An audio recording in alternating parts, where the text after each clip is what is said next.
योग्य आहे का? आज मराठी माणसं होणाऱ्या अन्य थांबवा आता. सीमाप्रश्न जो आपला अन्य होतो मराठी माणसाप्रती वेळेस तो त्यांनी सगळ्यांनी थांबवा ही आमची इच्छा प्रामाणिकपणे. दरवेळी आम्ही किती गळचेपीने ऐकून घ्यायचं. आता सण होणार आहे. आपल्या मराठी माणसावरती जर अन्याय होत असेल प्रत्येक तर आम्ही सहन करणार नाही. कारण कर्नाटक मधलं काही वेगळं नाहीये. कारण तिथं सुद्धा भाजपचं आहे. ते भारतीय जनता पार्टीच्या नेत्यांनी यांना आमचा इशारा समजावा. हे आता तात्पुरता स्वरूप समजा. एक सुद्धा गाडी पुण्यात जाऊन देणार नाही. गाड्या फोडून टाकू. कारण महाराष्ट्रातल्या मराठी माणसाला तिथं मारहाण होते.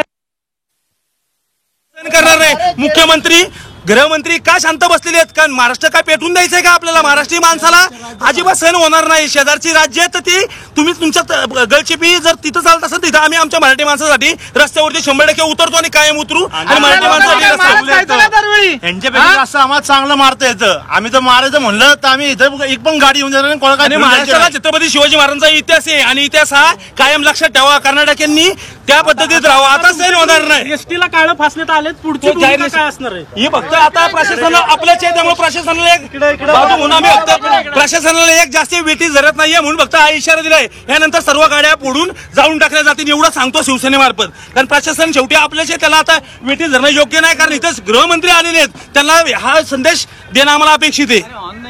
जो कर्नाटक मध्ये जो प्रकार झालाय त्याचा निषेध करताय तुम्ही. परंतु प्रशासनाकडून काय अपेक्षा? प्रशासनाला अपेक्षा मराठी माणसं अन्याय नाही झाला पाहिजे. आज मराठी माणसाला तुम्हाला काही मतासाठी पाहिजे का? फक्त मराठी माणसाचा फक्त वापर झाला पाहिजे. छत्रपती शिवाजी महाराज की जय निवडणूक आल्यावर फक्त म्हणायचं आणि इतर दिवस काय छत्रपती शिवाजी महाराज विसर पडतो का? महाराजपर्यंत गप बसतात काय? एवढा मारतात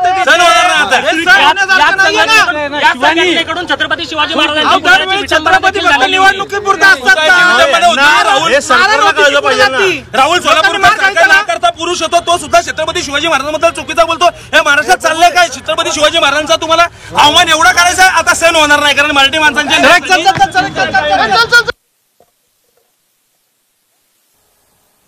तर पुण्यात शिवसैनिक आक्रमक झाल्याचं पाहायला मिळतंय. कर्नाटकच्या बसेसना यावेळी काळं फासलेलं आहे. कानरी कंडक्टरचा गुन्हा लपवायला हा कांगावा केला जातोय. पुण्यात शिवसैनिक आक्रमक झाल्याचं आपल्याला पाहायला मिळतंय. सीमा भागातून तीव्र संताप सध्या व्यक्त केला जातोय. मराठी भाषिकांना वेठीस धरण्याचा प्रयत्न तिकडे केला गेलाय. त्यामुळेच पुण्यात शिवसैनिक आक्रमक झालेले आहेत. दुसरी केस आमच्यावर चालू आहे मॅडम. हे आता चालू आहे. तरी मराठी माणसाबद्दल पोलिसांना अभिमान नाही का? आज हा आम्हाला बघायला मिळतोय. पोलिसांच्या आठवतात आम्हाला या गोष्टी की कर्नाटक बद्दल एवढा अभिमान का? सैनिक जमले आहेत. पोलिसांचा जमला आहे आणि त्या सगळ्यांना अडवण्याचा प्रयत्न केला जातोय. सगळे शिवसैनिक